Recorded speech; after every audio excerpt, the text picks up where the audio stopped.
Israel, the victim. Hilarious. So look, first of all, she said Israel wasn't doing anything on October 6th.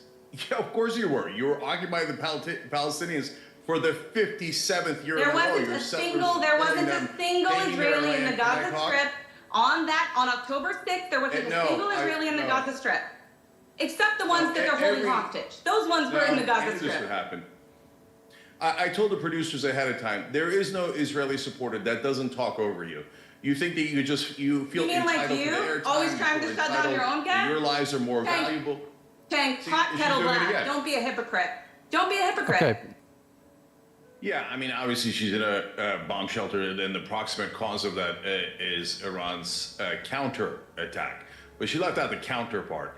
So if we're being honest about this situation overall, the Israelis have occupied, oppressed, humiliated, denigrated, and killed the Palestinians for the last 57 years in one of the most brutal occupations the world has ever seen.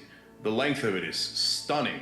And at any time they choose, they can go in and annihilate Gaza, as they did. And then if anybody fights back, they go, oh my God, what outrageous anti-Semites. Can you believe they do this for no reason at all? Just because they hate us. Then on top of the occupation, they have now gone and attacked the foreign capitals of Lebanon, Iran, Syria. They're now attacking Yemen, and obviously they destroyed Gaza entirely.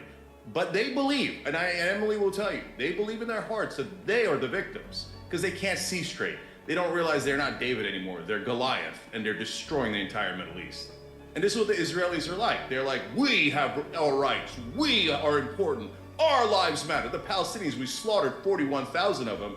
But that's okay, because their lives are worthless. You guys don't believe me because you think anyone who criticizes Israel must be an anti-Semite. You don't know. I have Jewish family and friends, okay? They go to Israel all the time. I don't want anybody getting hurt in Israel.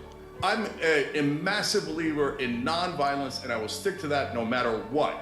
But when I say, oh my God, I can't believe 1,200 Israelis died, and that's terrible, I also think that 41,000 at a bare minimum Palestinians dead. Over 25,000 women and children. Imagine a stadium filled with women and children, all dead. Israel did that, and you go, no big deal. Oh, the occupation for 57 years, no big deal. We're the victims. You sound preposterous, ridiculous. Okay. But that's the thing with Israelis. They think that they're entitled to the world. And I'm not allowed to speak. I'm not allowed to speak on behalf of Palestinians. Are you crazy? The whole world is saying, my God, Israel, what are you doing to these people? How long are you going to keep them enslaved in your open air camps and say you have no rights at all and we could slaughter you at any time? And we have, and if you kill one of us, we're gonna kill 40 of you. And I bet you're super proud of that.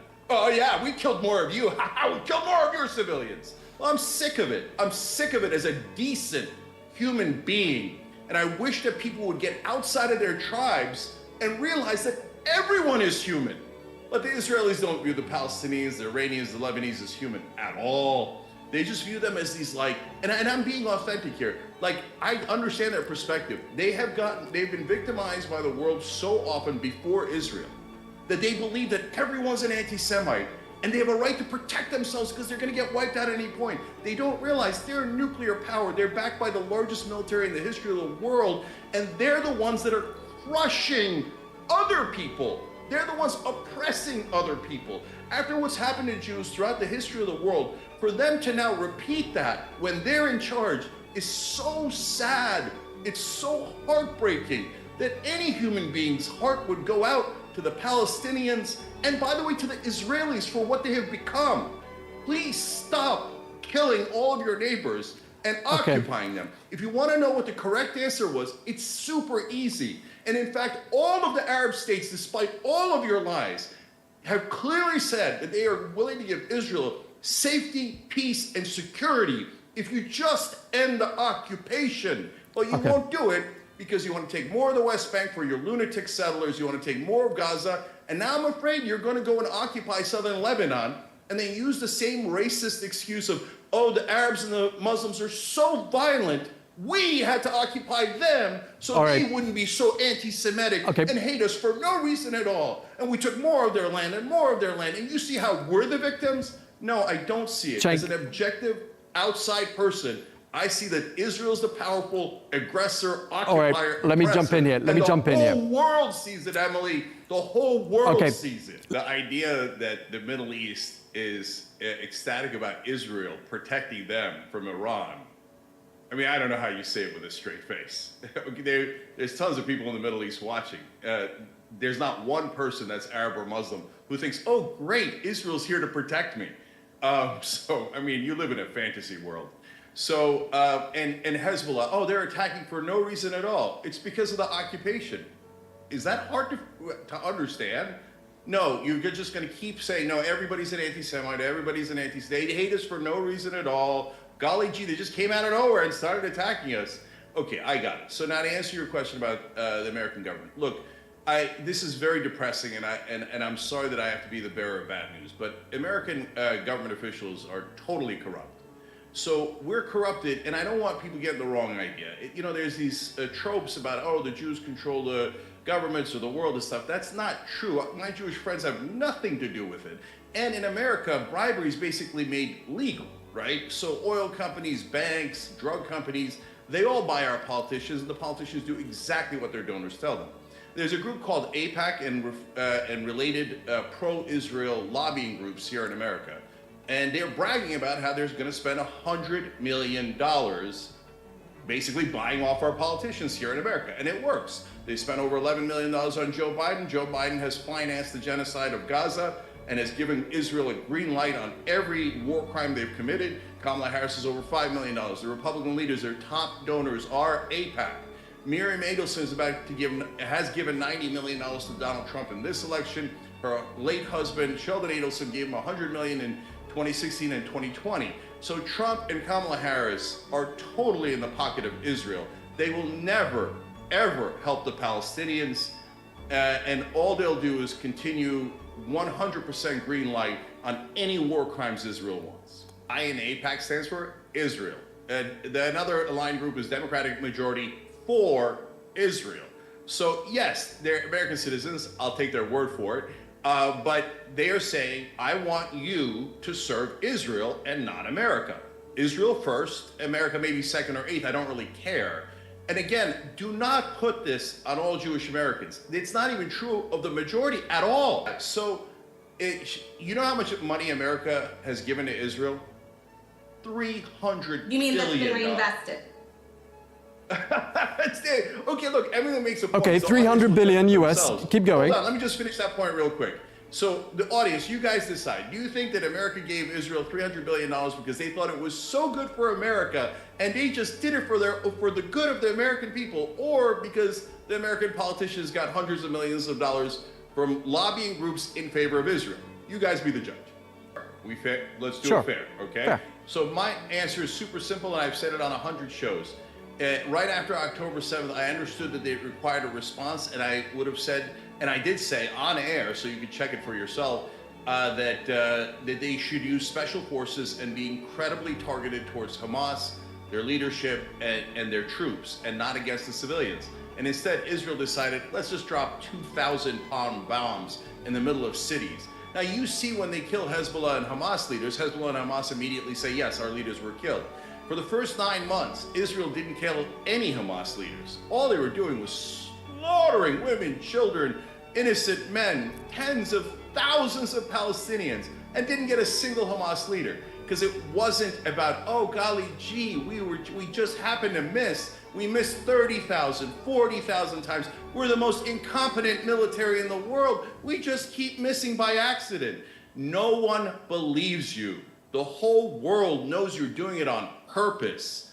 And it's heartbreaking to watch.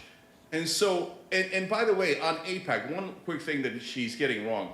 AIPAC, again, this is not about Jewish or not Jewish guys. AIPAC eliminated a Jewish congressman from a legendary Jewish family in Michigan, Andy Levin, and just for the crime of saying that he's in favor of two-state solution, that Israel should be perfectly peaceful, secure, etc. He's Jewish American. He wants Israel, what's best for Israel, but he also thought the Palestinians should be free and have their own state. And AIPAC said, "How dare you?" And they eliminated him. They spent $4 million against him and got rid of him.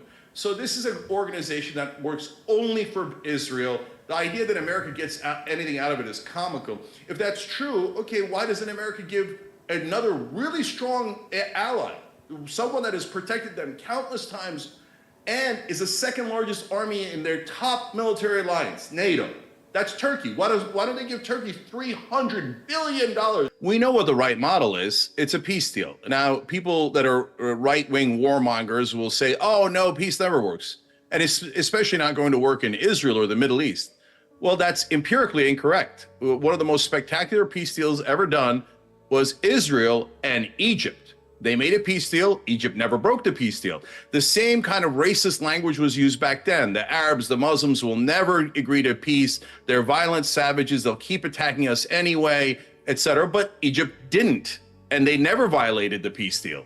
So the answer is easy, and the occupation and a peace deal. Now, the reason why it's incredibly difficult is because Israel doesn't want that. Israel wants to take more land. And so they've taken more of the land in the West Bank. That's also, again, empirical. Now they're demanding an occupation in southern and central Gaza. They're demanding, they're going into South Lebanon right now. And so they want more land. They don't want peace. If they wanted peace, they're the powerful ones. Like the Emilys of the world keep making it seem like the Palestinians, et cetera, have power. They're the most powerless people on earth. Israel has nearly infinite power, backed by the biggest military the world has ever seen, and given endless blank checks by the American government. So if they wanted peace, they could have it immediately. All the Arab nations have already guaranteed peace. Okay. But they say, no, you can't trust savage Muslim, violent people because they're racist. But look, there's one thing that they're underestimating in Israel. The right wing in America is turning. They're starting to get very angry about all the money that we're sending to Israel for. They don't really care much about Muslims, but they care that we're wasting American taxpayers on this ridiculous idea that Israel's somehow helping us by taking $300 billion from us. So be careful what you wish for. If you get, because I know Israelis right now prefer Trump to Kamala Harris according to polling in Israel, but Trump's a loose cannon and the right wing's a loose cannon. So good luck to you.